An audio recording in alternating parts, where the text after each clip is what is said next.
I'm going to ask about climate change that got asked, so I just want to say I really do not believe that our dialogue around global warming matches the urgency of the situation. But quickly, I wanted to add, nobody gets that. Regarding healthcare, since it just came up, I'm 32, I'm very healthy, I have a very good job, which I'm very happy with.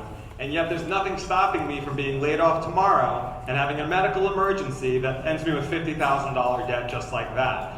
Will you support a Medicare for all bill that's transferred?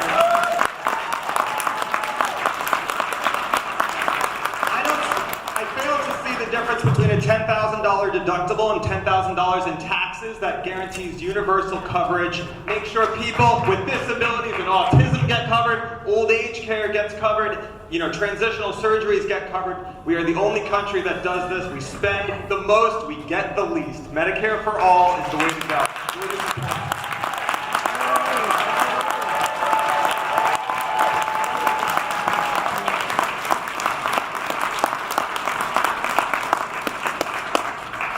So with respect to Medicare for all, we are all operating off of one study that George Mason did.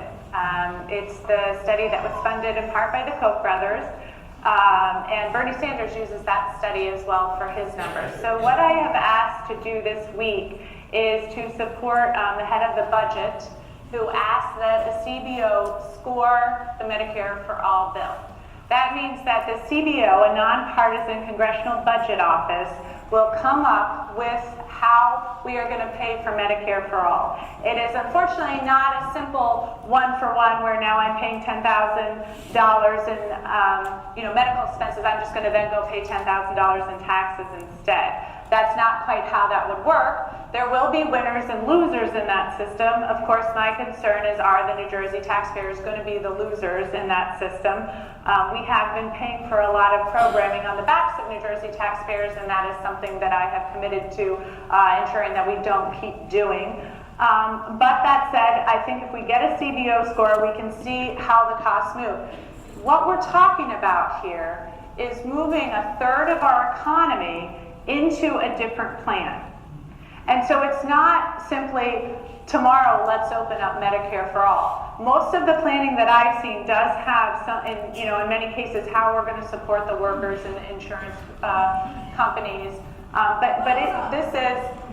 This is where we have a third of our economy. And so I am not a proponent of immediately moving to something that I don't have a good understanding. And quite frankly, I don't think a lot of people have a good understanding of how we are going to do that. So what I have said in the near term is that we are going to keep the gains that we've made. I have been a proponent of allowing certain people 55 and older to buy into Medicare. I think that would be a good movement. I have been a proponent of ensuring that the plans that we do have cover pre-existing conditions, cover the 10 essential benefits, and moving forward on that. I am not opposed to any system, but I do want to know how that works particularly and how we are going to protect the people engaged in the jobs in that system and how we're going to move forward. I am also working very hard right now, like I said, to look at how we responsibly bring prescription drug costs down. I think that we are going to do that, but that too is something that here in New Jersey we have to take a careful look at. We have a lot of companies that are working to cure everything from cancer to the common cold. And so we simply need to make sure that as we're moving the cost on the consumer down, that we understand where those costs are coming from. And by that I mean the fact that the pharmaceutical companies price it.